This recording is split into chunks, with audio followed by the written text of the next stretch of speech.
ભરૂચના કેસરોલ મુકામે સદગુરુ મહારાજ સોમદાસ બાપુની અધ્યક્ષતામાં 50મા શરદ પૂર્ણિમા દશેરા મહોત્સવની ભવ્ય ઉજવણી ગતરોજ કરાઈ હતી, જ્યાં પ્રખ્યાત કથાકાર જિગ્નેશ દાદા રાધે રાધે લોકોને કથાનું રસપાન કરાવ્યું હતું। સનાતન ધર્મ પરિવારના ગાદીપતિ સોમદાસ બાપુ પ્રેરિત 50મા શરદ પૂર્ણિમા સુવર્ણ પર્વ દશેરા મહોત્સવ નિમિત્તે 30મી ડિસેમ્બર એક દિવસે શ્રીમદ ભાગવત જ્ઞાન યજ્ઞ કથા તથા સત્સંગ હરિકીર્તનનું આયોજન કરાયું હતું, જેમાં સમગ્ર ગુજરાત સહિત ભરૂચ જિલ્લામાંથી મોટી સંખ્યામાં પરમ પૂજ્ય સોમદાસ બાપુના અનુયાયીઓ ઉમટી પડ્યા હતા।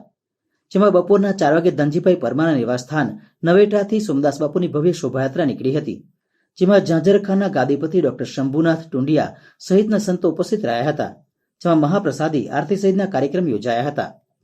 તે ભરૂચના સાંસદ મનસુખભાઈ વસાવા, વાગરાના ધારાસભ્ય અરુણસિંહ રણા, ભરૂચના ધારાસભ્ય રમેશભાઈ મિસ્ત્રી, દીવ દમણ અને દાદરા નગર હવેલીના પ્રભારી દુષ્યંત પટેલ સહિતના રાજકીય આગેવાનો અને સનાતન ધર્મ પરિવારના સભ્યો શોભાયાત્રામાં જોડાયા હતા। શોભાયાત્રા બાદ કેસરોલ મુકામે કાર્યક્રમમાં ઉપસ્થિત તમામ મહાનુભાવોનું ધનજીભાઈ પરમાર અને બળદેવ આહિરના હસ્તે શાલ ઓઢાડી સન્માન કરાયું હતું, જ્યારે લોકગાયક કમલેશ બારોટે ગુરુ ભજનો ગાઈ ત્યાં ઉપસ્થિત લોકોને ભક્તિમાં તરબોળ કર્યા હતા।